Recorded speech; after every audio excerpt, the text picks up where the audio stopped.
Mountain number 6. Any guesses? It is Transfiguration, right off the bat, man. So we don't really know what mountain it was. My best guess is Mount Tabor. It's right outside of Jerusalem. It's in that Jezreel Valley. It shoots straight up. So the hike that we just did across the way down and then back up, that's about the same height and about the same steepness of Mount Tabor. Regardless, before we get to Mount Tabor, before we get to the Transfiguration, I need to give you the backstory that the Gospel of Luke says was 6 days prior. So 1 week prior, one of the most important events, I would say of all the Gospels for sure, maybe of all human history. It's one of your favorite spots in Caesarea Philippi, where Jesus takes the boys out there and says, hey, who do people say that I am? So they start guessing. Well, some say you're Elijah, or Jeremiah, or John the Baptist. The similarity between those three figures is they were all loudmouths, they all spoke against a king, and they were all dead. So they're looking at Jesus going, you keep talking like you're talking, you have a short shelf life. They knew where he was headed. But then Jesus turned, and every one of us here, somebody asked you the question, okay, who do you say? So it doesn't matter who everybody else says he is. Who do you say I am? Peter, speaking for the group, says you are the Christ, the Son of the living God. Now, I can relate a lot to Peter because I have my foot in my mouth a lot. I actually try to get brilliant just by sheer statistics. If you say enough things, something accidentally spills out that's like, okay, that was good, we'll go with that. And that Peter had a good day.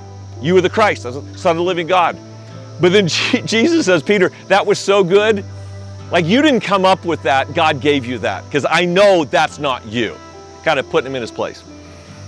Immediately following, that's the first confession of Jesus as the Messiah.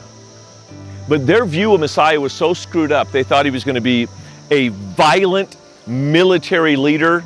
In fact, if you look at the Jewish descriptions of Messiah, they're all like, he will mess you up. I go into more detail later, but there just was not a concept for a Jewish Messiah that wasn't a total domineering destroyer of his enemies. So Jesus has to correct that. So he says, guys, that's right, I am the Messiah. Here's what that means. I'm going to go to Jerusalem. I'm going to be handed over by my enemy. I'm going to be betrayed. They will hand me to the Romans and they will crucify me. And Peter, I'm going to translate this literally. We typically don't translate this in what is a literal way. It would be the equivalent of saying, hell no. The Greek is me genoita. Absolutely not. That will never happen to you. And Peter, he's pulling an Andy for a minute. He's like, chest is out and I'm going to protect you. Like Jesus needs our protection, right? And Jesus said the harshest thing he ever said, probably to any human being. Get behind me, Satan. Because Peter was doing in that moment exactly what Satan tried to do with Jesus 2.5 years earlier in the wilderness. You don't have to walk the way of suffering. You can subvert the human experience and just be God on earth. Jesus never accepted that, not from Satan, not from Peter. So that's the backdrop of the Transfiguration. 6 days later, they go up a high mountain, and Jesus' three inner circle are there. Peter, James, and John. They're asleep. Bright light shines. Jesus' body is transfigured, and there before them is Moses and Elijah. They're having this conversation. And Peter wakes up Remember, he's just been kind of disciplined by Jesus a week earlier. That's bad enough. He's about to get disciplined by God. When Peter wakes up, he says, let us build 3 tabernacles or lean-tos, one for Moses, one for Jesus, one for Elijah. And God himself said, this is my son. This is my son. Listen to him. Don't you dare put Jesus on par with Moses and Elijah. They're the greatest figures of the Old Testament. Throw David and Abraham in there for good measure, but the greatest prophet, the greatest leader of Israel. Don't you dare put Jesus on par with them.